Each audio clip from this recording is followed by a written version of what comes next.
नमस्कार, मी गणेश आचवल. स्वामी कृपा क्रिएशन्स या यूट्यूब चॅनलमध्ये तुम्हा सर्वांचं मनपूर्वक स्वागत करतोय.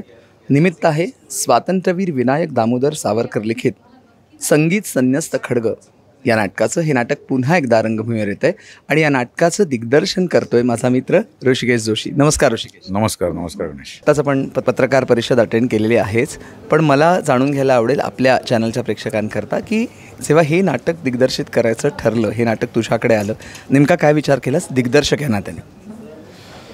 मला जेव्हा विचारलं की हे नाटक करायचं आहे तर तू करशील का, असं कोणी विचारलं की स्वाभाविकपणे पहिल्यांदा एकतर इतर कुठल्याही नाटकासाठी उत्साह असतो. कुठलं नाटक आहे तर संन्यस्त खड्ग म्हटल्यानंतर एक स्वाभाविकपणानं फक्त आणि फक्त दडपणच येऊ शकतं. नाटक वाचल्यानंतर असं लक्षात येते की अरे भयंकर तुमचं रक्त आठवणारं काम आहे, करावं लागणार आहे. हे मुख्य म्हणजे सावरकरांनी त्या नाटकामध्ये जो विचार लिहिला आहे ना, मांडला आहे, तो आज इतका अपरिहार्य आहे. तर हे नाटक जर करायचं झालं तर कसं करता येईल, तर मी एक आयडियल नाटक माझं मी डोळ्यासमोर बघून घेतलं.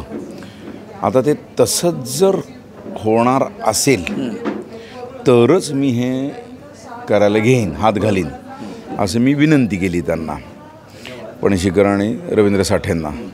तर ते म्हणाले की नाही नाही नाही नाही, तुझ्या डोक्यात जसं आहे तसंच ते उभं करायचं, आमची तीच इच्छा आहे. आम्ही त्याच्यावर एक प्राथमिक बैठक घेतली.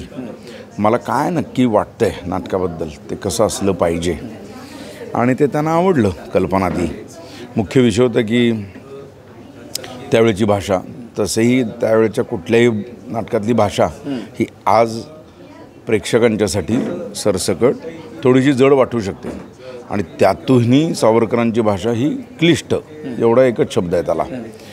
मग मी त्यांना म्हटले की हे जसं तसं करता येणार नाही, त्याची रंगावृत्ती बनवावी लागेल. त्याची दोन कारणं आहेत. एकतर तेवढ्या मोठ्या लांबीची नाटकं आज बघण्याचं कोणाचं धाडस नाही, तेवढा वेळ नाही, तो स्पॅन पण राहिलेला नाही आहे.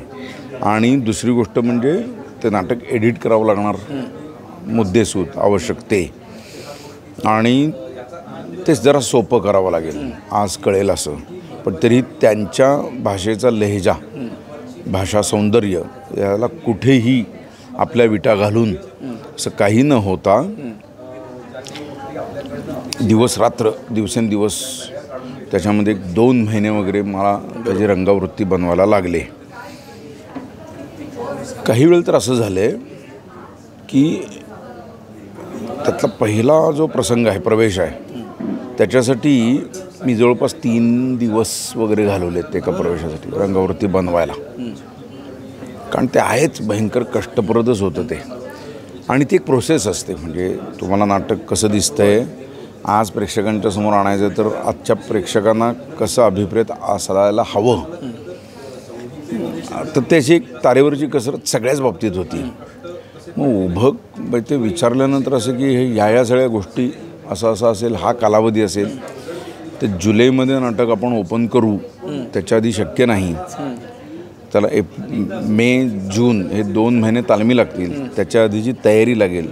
हे असं सगळं आमचं बोलणं फेब्रुवारी मार्चला झालं आहे. बरं, 2025मध्ये 2025ला.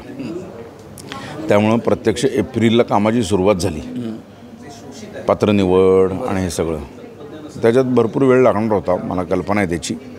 आणि योग्य पात्रांची निवड करणे, ते पण एक आव्हान होतं. भयंकर, सगळंच आव्हान आहेच ते. म्हणजे कारण एकतर कलाकारांची संख्या जास्त असणं, खूप कष्ट घ्यावे लागतात, वेळ द्यावा लागतं तेवढा सगळ्यांसाठी.